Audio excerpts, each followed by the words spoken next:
So how do you deal with difficult, readings and dealing with that emotion? And I will just say to the listener at home that, when I'm reading, this is something that I've had to kind of struggle with, or not struggle with, but work through. And Michelle's assisting me in that because, as an empath, especially, highly sensitive, feel so much. I've been afraid, I think, of feeling too much. I think that's why I sometimes have a difficult time with surrendering and allowing and relaxing, is because it's like, oh no, if I relax, then I'm not in control. And if I'm not in control, then who knows what could happen. So, a big part about, I know the work that I do as medium, especially, is being able to kind of feel the emotion without getting completely enraptured in it, being supportive for the person that I'm reading for. And I would imagine, Michelle, 95, 96% of the time when you're getting a client, you don't know what you're about to witness, right? They come in pretty much and it's like, okay, what's going to happen now? So how do you navigate those difficult stories? How do you, because you're a feeling beautiful, soul yourself. So it's not like you're heartless, although the journalism stuff would help with that. But how do you do it? I think it's an interesting one. I think my journalism, as you alluded to before, has helped me a bit. And I guess the example I'll give is with me wanting to be like a forensic medium. And that's obviously dealing with, murders, suicides, kidnapping, abduction, stuff like that. We might need to do a 13, 11, 14 maybe lifeline if you're feeling down or if this triggers you. But, I don't know. And the number of times that I've had, sometimes people give me a heads up and go, oh, I want to talk about my relationship or whatever else. But no one really ever says, oh, I want to talk about my murdered cousin. Like, no one ever says that. No. And when I have the person sitting in front of me, and there was a case in New Zealand that really affected me, a couple of cases. I do a lot of cases in New Zealand, a lot of, forensic type stuff. And there was a guy that came through, and he was a cousin of the client that I was reading for. And he was like talking about, he was showing me that he'd been at this party, then he was walking along the road, and all of a sudden I was in his body. So this is quite traumatizing, but I was in his body and I physically felt like I'd been hit from behind and run over. And I thought, oh my God. And then I actually felt the car come back and roll over me again. And he died. And the cousin sitting in front of me, and I described the place in New Zealand. I said, I don't know where in New Zealand this is, but I said, these are the trees, this is the road. It's very rural. There's no houses around. I can't see any houses. There's no one for me to call out to.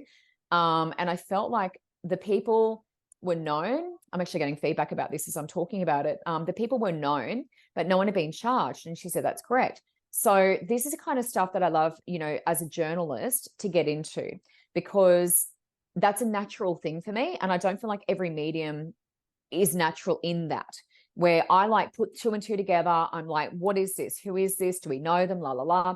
No one's been charged, but I'm like, there's two people, two men, and everyone knows who they are. So everyone knows they're at the party. They know there was words shared between them. So there was some things said, and this guy was drunk. The one that was killed was drunk. So he'd had a few drinks, and he was like a bit, argumentative or whatever. So there was words exchanged, and then he's walked off and they've taken matters into their own hands.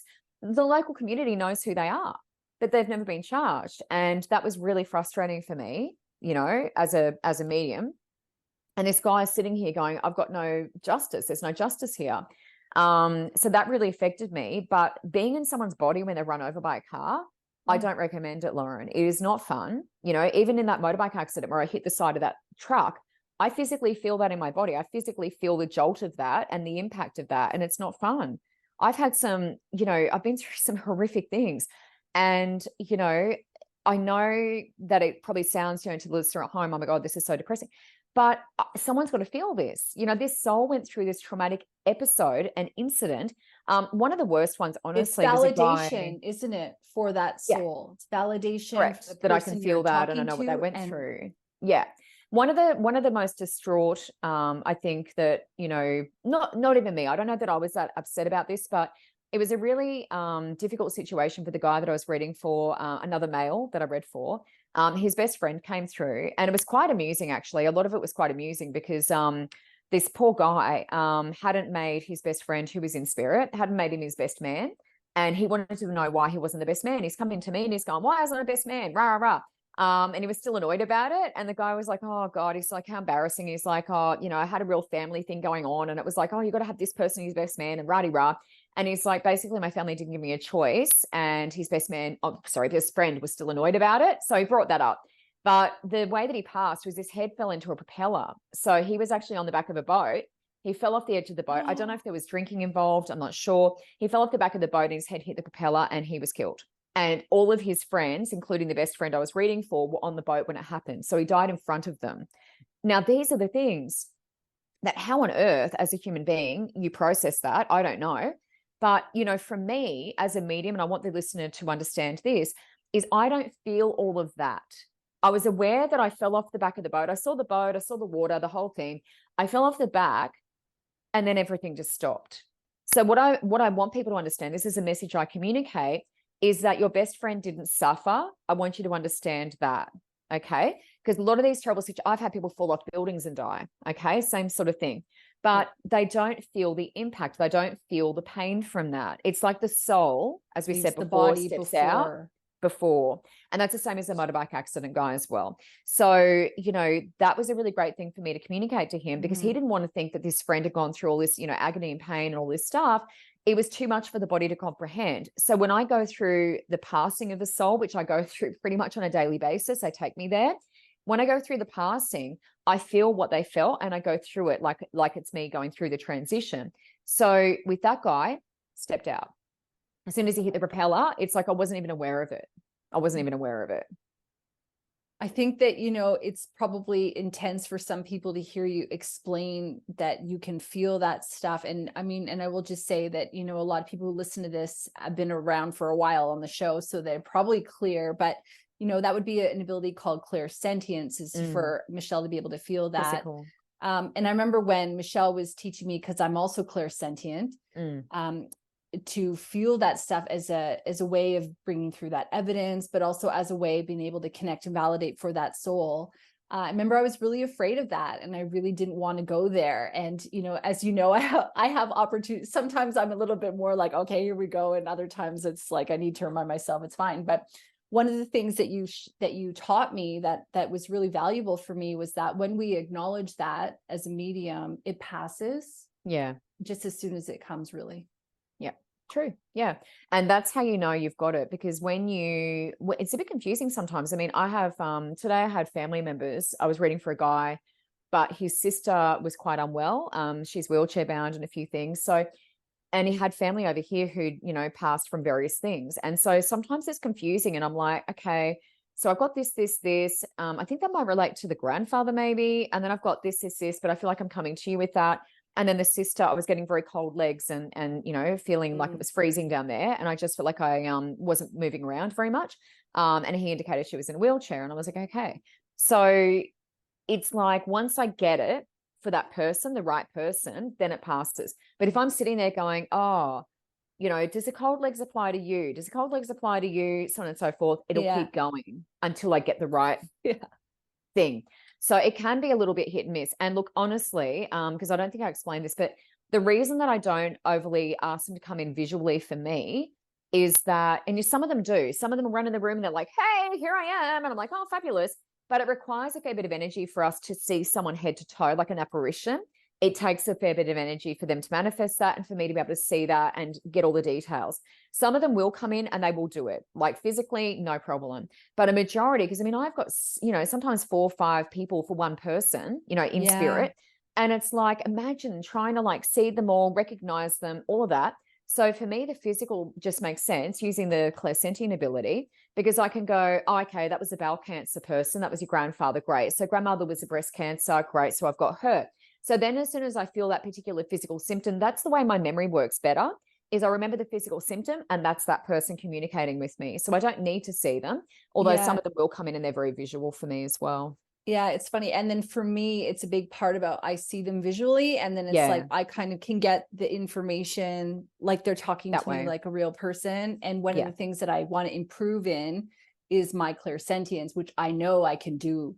I just have that fear of, I think, sometimes feeling too much, as you know. in working with me. Can I just say, just Yeah. on that, because I was going to say this before and I didn't go into it.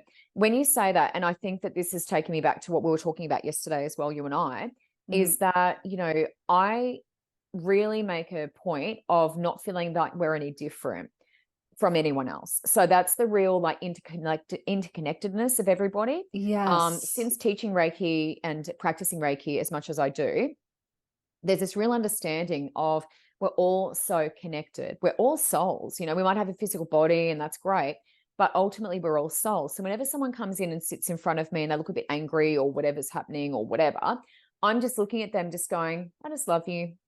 I just love you. I'm just holding space for you. That's what I'm saying in my head over and over, because I really have a strong sense of the interconnectedness of all things. That's what this has led me to. And I really feel like when these souls come in, and, you know, I have had quite a few suicides today, quite a few. I had a poisoning. She was poisoned by her husband. I've had a lot of like full on things today. And with all of those souls and with the clients that I'm working with here, as I'm seeing these things and I'm thinking, oh gosh, that's not fun. That's not fun. I realize I'm holding space for this person who's sitting in front of me physically as well, but also for these souls. And it's like this person went through some turmoil, but they're coming through because I want the, you know, living person to not do the same things they did, to not make the same mistakes that they made, you know, and that's kind of the message. That's the reason for a lot of what we do here. And I really hold that very top of mind. There's no separation. I've got people coming in and they were homeless, they were drug addicts. I had a girl here with both the parents who were drug addicts, both of them. I mean, I'm sitting there just going, I can't believe it. Like, how are you sitting here? Like, this is unbelievable to me. Both of the parents were, one of them still alive. The father was still alive. Mother had passed, but she was a tortured soul. Let me tell you, this girl somehow is sitting here like in front of me, and both of her parents were drug addicts and had all sorts of things going on. And it was like, my God, how on earth, you know? But at the same time, there's no judgment.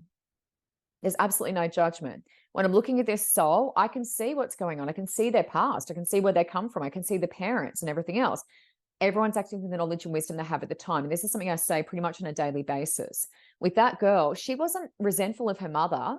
She can't talk to her father because he's living in, you know, God knows where. So he's, you know, pretty much dying, a very slow death, but she can't speak to him because of that reason. But the mum and the father, she's got no ill feelings towards either of them, Lauren. This girl was incredible.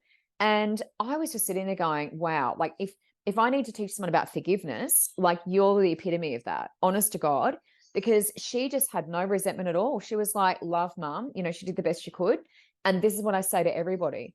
That person, you know, your parents, your brothers, sisters, whatever it is, they're always doing the best they can with what they have at the time, the knowledge and wisdom that they have at the time. That's all we can do. Us as well, because we're perfectionists. Lauren and I are perfectionists. So we're often really hard on ourselves. But if you think about it, you know what? I did that thing. And if I think about to the first reading that I ever did, you know, I'd be like, oh God, you know, what was I talking about? What was that about? And rah-de-rah. But we're always acting with the knowledge and wisdom I had at the time. So the knowledge and wisdom I had at the time, that's what I was doing at that point. Now I've learned a lot more and I'm doing differently and better and whatever else. So it's like we're always improving. But I really want to say to the listener and to yourself that there is no separation between us. We are all interconnected. Yeah, I love that you're saying that. And actually, I think that's really important as well for me, even in my readings, because when you just remember that we are that soul. And I don't know if I told you this before, but I remember I was listening to Eckhart Tolle, and, you know, because that's my main man, as you know, aside from Oprah. Oprah's my girl. Eckhart Tolle is my man, my main man. But he was talking about how when he wanted to commit suicide, how he said to himself, I cannot live with myself any longer. And then this other voice went, what? I cannot live with myself any longer. There must be two of me. And I remember that, and I've known that for many, many years. And when I'm reading that Happy Pocket Full of Money book, he actually has that in it, where he said people who commit suicide often will say, I cannot live with myself any longer. But when we think about it, the person who's saying that is like, there's an awareness there. And I remember saying that in my head, I went, I cannot live with myself any longer. There must be two of me. And when I did that, Michelle, when I said that, it was as though I just went zhook and I went back into the soul seat. Wow. And I could witness myself as Lauren, as the personality versus as the soul being. That's and I powerful. think that almost as like a confirmation and a remembrance to myself that when we can get into that soul seed, or as Gary Zukav says, the seed of the soul, but when we can sit in that and we can feel that we are one with all that there is, I'm getting crazy goosebump validation here, Liz.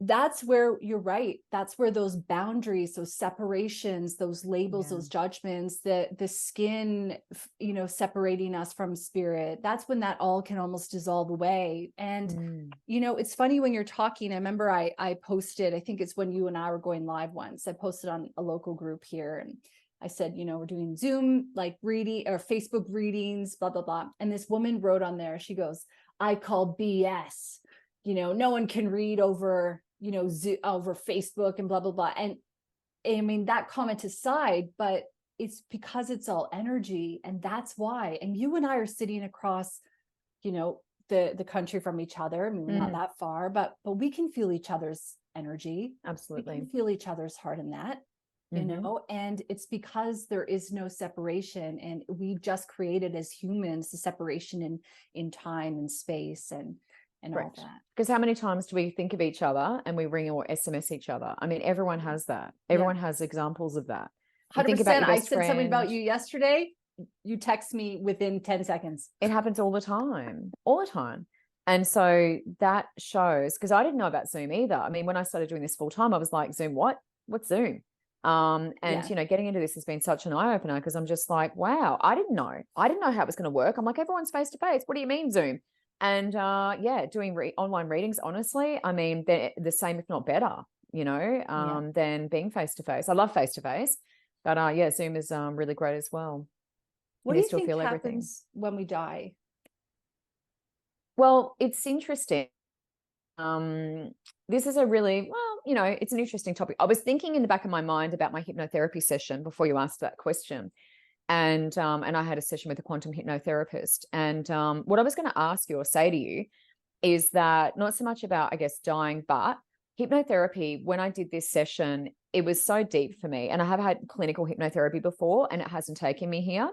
But this session, Lauren, it was interesting. And the reason I'm saying this to you is because when I was a little kid, I remember looking up the stars and I'm like, why can't I go back up there?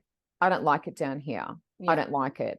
And I was about 2.5, 3, and I have very early memories, but about 2.5, 3 at that age. And I was looking at the stars, I want to go back. And so a lot of star seeds, I'm going to get into the star seed terminology, a lot of star seeds, which is me, and me. We find it so much easier being up there. I want to be in the galaxies, I want to be in the stars. And so it's funny that you asked that question, because in the back of my mind, I was thinking about the hypnotherapy before you asked the question. And what I did was I ended up back in my one of my childhood houses at the beginning of the hypnotherapy. And then all of a sudden I was like walking out the front door and he goes, well, where do you want to go? And I said, I want to go up. That's where I always wanted to go. And so he goes, we'll do that. And so I went straight up to the stars and the rest of it was like next level. The whole session was unbelievable. It went for nearly 3 hours and I thought I was in there for like 20 minutes, like 15 minutes, 20 minutes. I couldn't believe it, like literally. And that for me is where I'm going next. I don't feel like I'm going to have another human incarnation. So I'm not exactly answering your question, but I feel like it's an individual thing. So my feeling in this lifetime is I'm going through all the karmic stuff, all the mother, father stuff, all the sibling stuff, all the, relationship stuff. I'm going through everything this lifetime, healing all the karma. I honest to God feel like I'm doing that. And the new earth energy has been coming up a lot in my lifetime, but more recently since I started doing this full time, and coming up for a lot of my clients that I see, new earth energy. So we as healers, I feel, some of us are those ones who are helping people ascend. We're helping people, do all the work, get it out of your system and off you go. Because one of the things that we learned, and one of the things I learned from in that quantum hypnotherapy session, the practitioner actually communicated with my higher awareness. So it is the Dolores Cannon method. If you're familiar with Dolores, great. If you haven't, listen to her podcast or her books. She is now deceased, but one of her techniques is to communicate with the higher awareness. So getting rid of the, the human thinking, all of that. And when he spoke to my higher awareness and said, what's the point of this? What are you here for? What do you want to do? And I actually said to him that one of the reasons that I'm not getting into the platform Mediumship now, or publishing my book, I feel like I sort of get to the end point with a lot of things and then I don't do it, like I don't complete it.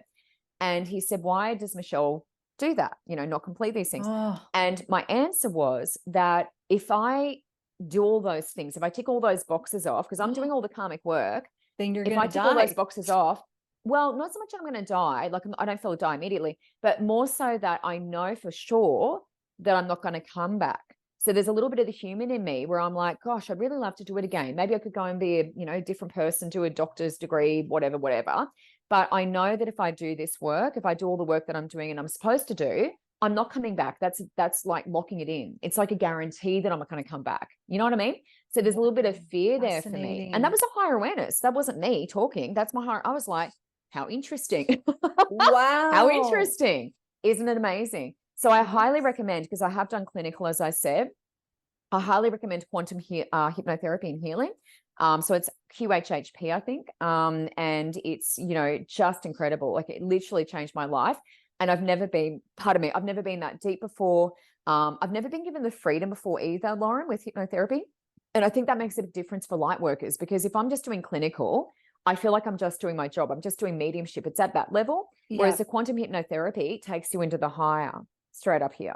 Yeah. And I will say for a listener at home, I've got some interesting episodes on that. But if you check out one with Myra Rath, she's a quantum, whatever. Brilliant. Yeah, she's one, and she's on the show, and she's really interesting. Talked a lot about people and what they reincarnate or what they experience life as. And so what did you decide to do with that information? It's funny because I was thinking from my business point of view for a minute, where I was like, interesting whether or not that's a reason for people's procrastination as well, right? That there's like this deep-seated, then we could get into the whole down the rabbit hole of limiting beliefs and fear of success and all that kind of stuff. But for you as Michelle, how do you then take that information and what do you do with it? Do you go, I'm going to finish my book anyway, damn it? Or yeah, it's a tool. This is a tool. And part of the reason that I do readings is to make people aware of things. So the number of times people have had these massive bing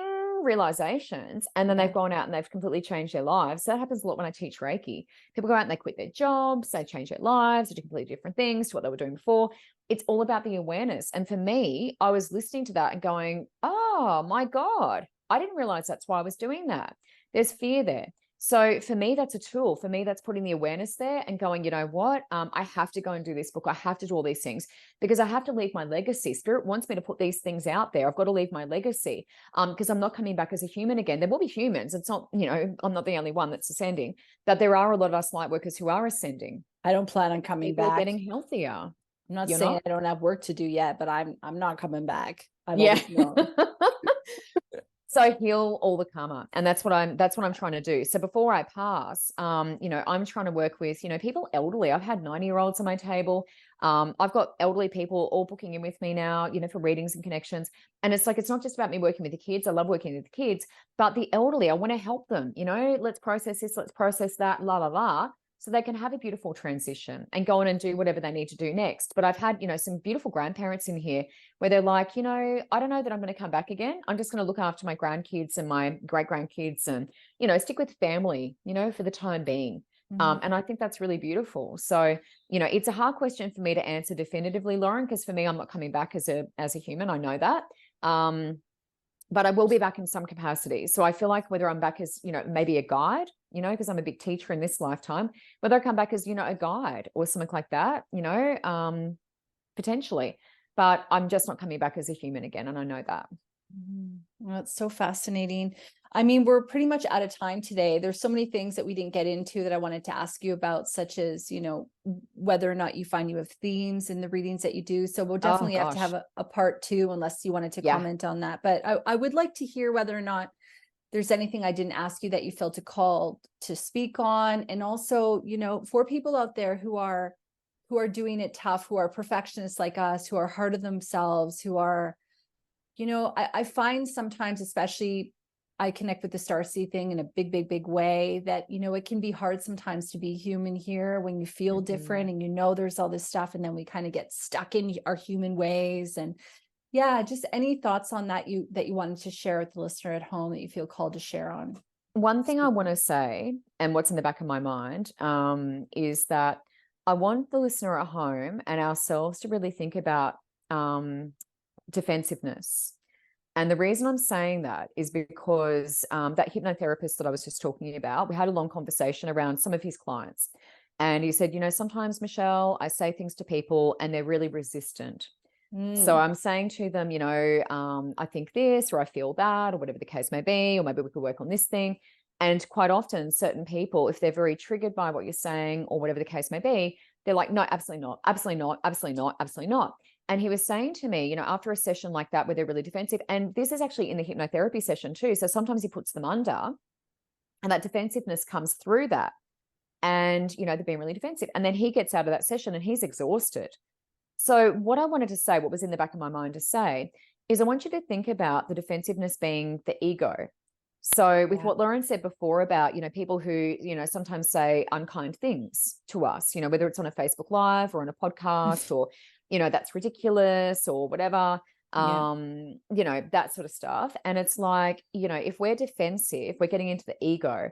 I look at those people and I just go, I really feel for you. I really feel for you. And I go the opposite. So when I've got clients in front of me who are, being defensive and stuff like that, and let me tell you, I definitely get that. Yeah.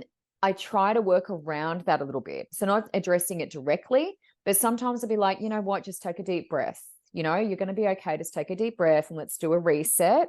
But I just want people to hear this more so, because if you're going to go see a medium or, a psychic or whatever you want to call it, somebody does cards or whatever, you want to get the best possible value for money.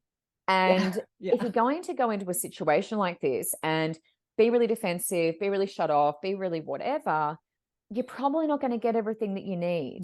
And that's different from being skeptical, right, Michelle? Correct. Yeah, totally. Some people come in and it's not so much that they're skeptical, it's just that they don't want to give anything away. They're trying to hide. They're like, oh my gosh, I don't want to see anything, da, da, da. But isn't that the point?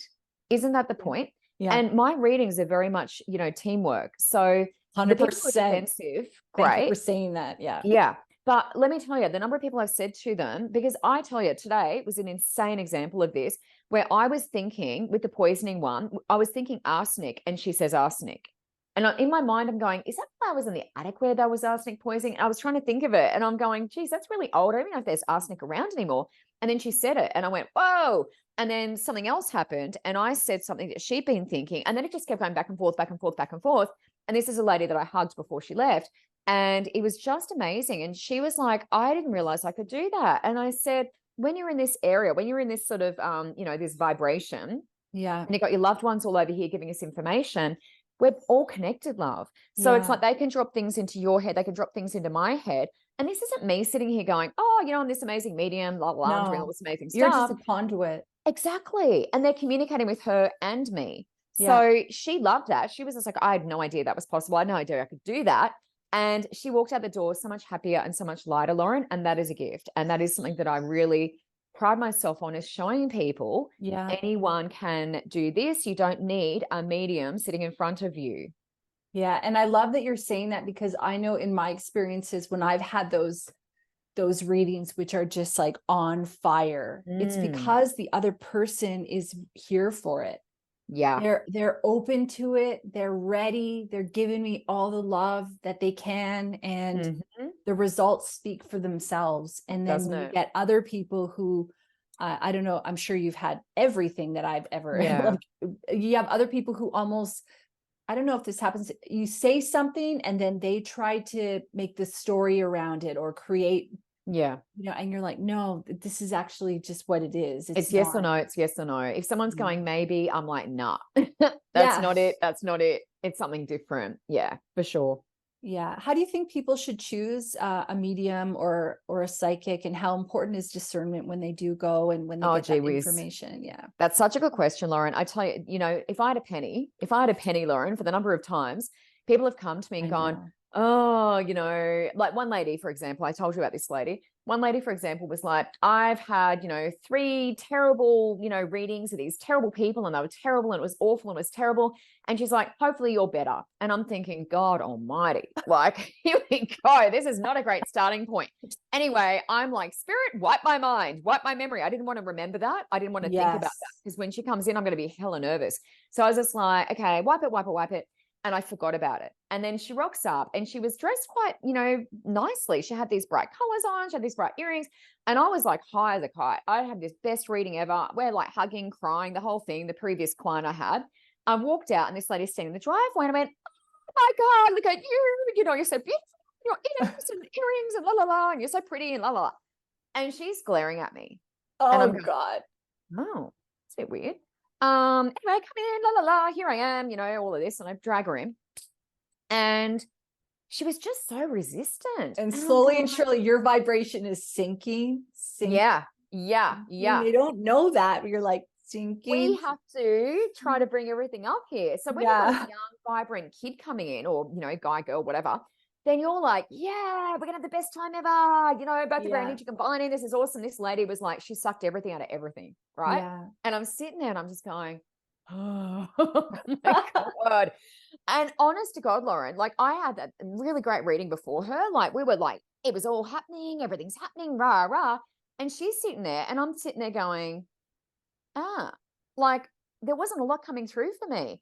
And she was like this, and she's like, oh, and, all these sort of frustrated noises and all this sort of stuff over the other side of the table. And I'm thinking, holy crap, like this can't be me. This can't be something I'm doing, because I just had the best reading known to man. And I'm sitting here with this person and I'm going, what the hell's happened? And I actually stopped. And I didn't remember that it was that person who said, oh, I had all these terrible readings or whatever else. But I said, let's just take some deep breaths. Let's just reset. All right. Because I feel like there's some stuff, some energy, there's some stuff going on here. And I said, this is team. I said it to her. I said, this is teamwork. So I'm working with you. I'm not here like able to do all this amazing stuff if you're not sort of, working with me, and et cetera, et cetera. So I was saying this to her and I said, let's just do a reset. We're going to take a big breath. We're going to exhale together.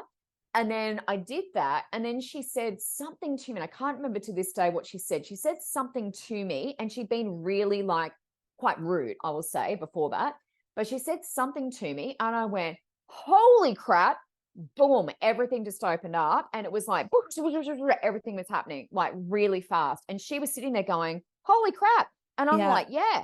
And so we had this amazing connection, but it was just, she said, look, let me say this one thing. And I don't know what it was. It just opened everything up, and all of a sudden I could see it all. Yeah. And she went for a minute. She went, you know what? Why am I? It's as though her higher self went, why are you here? And she what went, are you doing? Oh, right. Yeah. I'm actually here to have a good experience. Yeah. And so all those other experiences with her in those other, other readings that she was like, oh, they were terrible. I'm thinking, now I understand why. Yeah. Because, not everyone has the ability to go, you know what, take the ego out of it. We're doing this together. Let's take a deep breath. Let's have a reset, blah, blah, blah. If you're in your ego, you're going to be really like, oh, I just want to get rid of this person. This person's making me uncomfortable. Yeah. I don't do that. I'm like, no, I need to get to the bottom of whatever this is. There's some emotional thing going on here. Now, it's interesting with her, Lauren, because we had the best session. It was really awesome once that cleared. But then she rebooked with me immediately. She said, I want to see you again. You're amazing, this, that, and the other. And then she actually canceled right before we had our second session, and she's never rebooked. Oh, that's really interesting. I think that story was going to go that way. Yeah. Yeah. I mean, the thing is that people have I to, don't care. Yeah. And people have to be ready. They have to. And sometimes as well, when you get a reading, what I find is that it's almost, I hope I can say this carefully. So properly, help me spirit to say this properly. There's like ambulance chasers, lawyers who are ambulance chasers. I feel like there are psychic chasers as well. For sure. And I'm sure people who want mediums as well, but it's like they chase for the answers that they want to get. And I feel that when you do that, my personal opinion is that you're giving up your power to other people. For sure. And I'm not saying that this woman, I'm just saying that maybe this woman got what she needed and she didn't actually need that again, because sometimes you go, oh, whoa, I actually needed that. Why would I go and jeopardize that particular reading by getting maybe a different answer or something. Absolutely. I don't know. But I mean, what are your opinions on ambulance chasers, psychic chasers, and how important is it, do you think, that people remember their own power? And I know that you and I have talked privately about this, that I struggle with that as part of the industry. I have got some clients like that. And what I try to explain, because I know that there's, let's say, I've had very uncomfortable reading, but I had a lady who is, and I know this because she said, I've been to a few people in my life. She was Indian. And she was saying, I've been to a few other people and they were rubbish. Another similar situation. Now, she had been going from psychic medium to psychic medium to psychic medium. Yeah. And she basically wanted me to tell her that her husband was going to leave her because she didn't want to leave him. She wanted the relationship to end, but she didn't want to leave him. So she was trying to steer me towards saying that your husband's going to leave you. And I didn't know any of this, right? So I'm just going into this. She's like, I've had these terrible experiences. I'm like, fantastic. That's a great way to start. Putting that out of my head. And as we're going through, Lauren, she was like, but. She was trying to direct me. And I'm going, what's going on? I feel anxiety now because it's like, I've had completely. people like that and I go, no. Yeah. And it was quite distressing because I was just like, just let me do my thing. It's like the quantum hypnotherapy experience for me versus clinical. Is a clinical, sometimes they try to really steer you. And that quantum guy just went, you do your thing, Michelle. I'm just going to hold space for you. You know what I mean? So I wasn't able to do my job. And every time I got to the point, I was there with her business. I was telling her what sort of business they ran together. I knew they ran a business together. I knew that they didn't have children. I knew that all this stuff, the house, everything. And I said, is this all accurate? And she goes, yeah. Like literally I described everything, including her grandfather came in and I could see him and I'm describing him. And she goes, that's my grandfather. I went, amazing. So she agreed with all of that, but she couldn't accept that I wasn't going to sit there telling her how her husband was going to leave her, because I was telling her, your husband has free will. Your husband has free will, right? And I said, really what they kept steering me towards was her having to do the work. She didn't want to hear that. I was like, you need to do the work, sister. Didn't want to hear it. Every time I said it to her, she got really angry, to the point where I said to her, look, I'm happy to refund your money. Clearly we're not the right people for each other. But she'd been through a lot of other mediums and she was a chaser because she was trying to get them to tell her what she wanted to hear, Lauren. But I want to follow this up with something really positive, because after her, I then met a regular of mine, Xenia, the singer that I read for. She is amazing. And she showed up straight after this woman. I was just like, I am quitting today. That is it. I'm not doing this anymore. I'm not cut out for this. That is it. And I thought, I just got to see this lady now, right? So I've flipped on. This beautiful angelic being is sitting in front of me, this creature, and she's divine feminine. I'm like, my chin is on the ground. And this chick shows up, right? And she's divine. And she's sitting in front of the camera and she puts her arms out, both her arms. And she said, Michelle, you do your thing. She said, I'm just going to sit here and I'm going to support you. And she said, you do your thing. Oh. And after that experience, I'm like, what? What? I can do my thing? She's like, yeah. And she talks like this. And I'm going, okay. I was a little bit nervous. But I had some really beautiful cards. And I've told you this story, the cards that her mother selected for her. And so 2 days before this singer has booked with me, I went and bought this deck that I'd never seen before, didn't know the artist, the author, nothing. And it was Whispers of Healing. And I'm sitting there with this deck and I'm holding it up to her. And I said, I got this for you. She booked 2 days later. I hadn't even met her yet. And this is for you. And I said, your mum's telling me to get your diary out. And she goes, I don't know where it is. After the reading, she gets the diary, takes a photo, same author and illustrator. And she was like, what? And I'm like, yeah. I was like at the store. I bought these cards. I didn't know why. And I bought them for you. And I hadn't even opened them before that reading. And that was life-changing for me. She still has readings with me. We still connect. She's actually done these beautiful, she's got into light language. So she does light language and stuff like that. And she downloads, messages for me. And I mean, it's just next level. And that was such a contrast. The universe gives us contrasts. And it was just like, I want to quit. I'm never doing this again, to holy crap, this woman's amazing. Oh my God. And she's letting me do my thing. So I said to the universe, I want more of them. I want more of those people, not the other. I got to say, I sometimes, because I've had a few experiences like that where I go, I want to quit because these people don't let me do my thing. And I'm not with someone who's congruent and I'm giving them a great reading and I'm connected and blah, blah, blah, but they're not hearing me, they're trying to force me into something, and I want to quit. And so what do? I go, I block out my calendar for the rest of the week or 2 weeks, which is like the Lauren, complete opposite. I hope you're listening. Because I'm after only that, bringing that up for our listener at home because I hope that someone can learn from this experience 2 ways of looking at it, because I guess my fear comes into it where I go, oh my God, I don't want to be in that position again. Whereas you go, now I know what I don't want. I know what I do want. And I need to reposition that and go, okay, I know what I don't want. I know what I do want. Cause I've had those readings where you just go, I can do my thing, like you said. And but you had that instant fire right away. Whereas oh, it was incredible. Yeah. But I mean, as well, like that lady that really tested me, she's now one of my best friends. Like, and I'm in her books, the psychologist. I mean, she literally, she was really hammering me, and she's very scientific, very, all of those things, but she was hammering me. This is another story, by the way, our listeners. Yeah, I was really struggling, and it was like, what on earth am I going to do here? And at one point she stood up and just went, I've had enough. You're full of it. You're not genuine, all of this stuff. And she stormed out of the room, and I'm going, huh? Like, what just happened?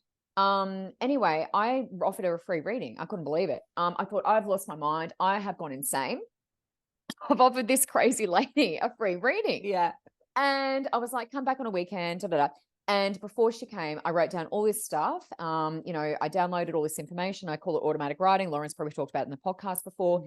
I felt to go out into the garden with her. So I didn't bring her into my room. I went out into the garden, and I basically read from my sheet, and I said, this is this. These are all the things I downloaded. And she goes, you just answered every question I had. And I went, fantastic. Do you want to do a reading now? And she was like, sure. And then after that, download that I did, I read for her for another hour and a half or something. I blocked out a lot of time for her because I felt like she needed it. And after that, she booked her husband and her in for a reading and a healing the following week. I have done past lives for her whole family. I've read for her mother, her father, like best friends, all her friendship circles. You knew. She even sends her clients to me. She sends clients to me as well.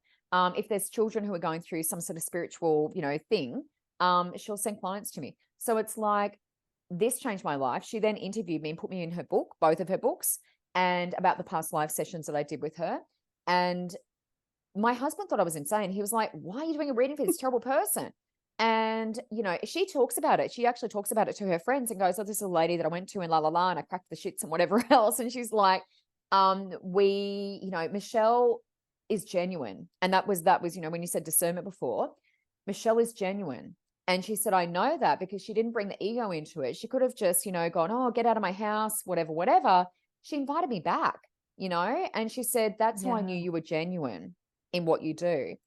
And that was a huge lesson for me, because I'm sitting there thinking, don't invite her back. Don't invite her back. It was like I had 2 different voices going on. But at the same time, I was like, no, I feel like I need to do that. I feel like I need to, because I don't like people not to be satisfied. And I was like, I need to, say something more to this woman, to figure out what's actually beneath all of this. And honestly, we catch up for coffee, I'd say once a month. It's incredible. So how do you overcome that? You just basically, you have that conversation, because ego is all about, if you feel inferior or superior, that's always ego. So, and I think too, Esther Hicks's teachings always pop into my head, which is that what I said earlier, which is when we know what we don't want, we know what we do want. And I remember you even just saying to me, you want to put out the intention of who you want to attract and who you can serve. And, one of my affirmations is I attract those physical and non-physical in harmony with me. And so, and I do personally believe that whenever I have any experiences, I always am learning how to be stronger or have stronger boundaries, or maybe vet better or something like that, So is that a big part about it? Is just giving yourself grace and knowing, and maybe focusing on all of the people that you did serve and can serve and have helped, versus allowing that one person to kind of make you quit and block out your calendar? Yeah. And look, I will say on that, I feel like I don't have anything to prove. And I think I was saying this to you yesterday about Long Island Medium, which is a great show on Foxtel. And what really rings true for me is that I don't have anything to prove to you. Whether you're a skeptic or whether you're just being difficult, I don't have anything to prove. I'm a communicator, I'm a bridge, I'm a medium. My job is to bring through messages. Whether you want to receive that or not is not my job to do that. I'm not here to make you receive anything. But if you come into a medium, you would think that you'd be like open to receiving or whatever the case may be. Otherwise, what are you there for? You know what I mean? So it's an interesting 100%. One. But what I would say is probably that, I just feel like whenever I've got, a difficult person and they happen, it happens from time to time. But for me, I always try to see the lesson in it. I always try and see that as a teaching tool and opportunity, because obviously I've got a thicker skin now as well. But regardless of all of this, Lauren, every time I do a reading, I open my heart up every time. I could get hurt. I could have someone tell me they don't like me. But every time I do a reading, I open my heart up regardless. Potentially, I'm putting myself on the line to get hurt. Potentially, I'm doing that. But that's the only way I can do readings. So because I feel like I have to connect to the person at an emotional level and a telepathy as well. So, I don't bring my ego into it as much as I can. I just feel like I'm of service. So one of the things I love, the saying is, when I get nervous, I focus on service. Yeah. During virtue, baby. During virtue. Yeah. And when I feel nervous, often it is my client. A lot of the time I've got a lady who's so anxious that she can't have music on. She can't have, any distractions. She can't have, any smell going on. She can't handle incense. She's so hypersensitive that she literally is like a nervous wreck. And the whole time when she was coming to see me, I'm like, oh my God. I think I'm having a panic attack the whole time. And when she finally came in, and it was funny because I felt like she was here early and I'm thinking, she's going to knock on my door. She's going to knock on my door. And it was like 9:30 in the morning. She was due at 10, but I kept feeling like she was going to knock on my door. And I was like, if she comes, I'm just going to tell her to go and grab a coffee. And so when she rocked up, I went, were you here at 9:30? And she goes, yeah. And I was like, did you go and get a coffee at the IGA? And she goes, yeah. And I said, your mum's here. Welcome to it. And she sat down. It was really funny. And I said to her, I have such extreme anxiety. And she said, yeah. She said, that's me. And then she told me a story, or she didn't tell me a story, but she was like, yeah, anxiety, nervous system, blah, blah, blah. So we got into it and I've seen her again since then. And the second time she came to see me, she wasn't like that. She was a little bit calmer. And I thought, that's good.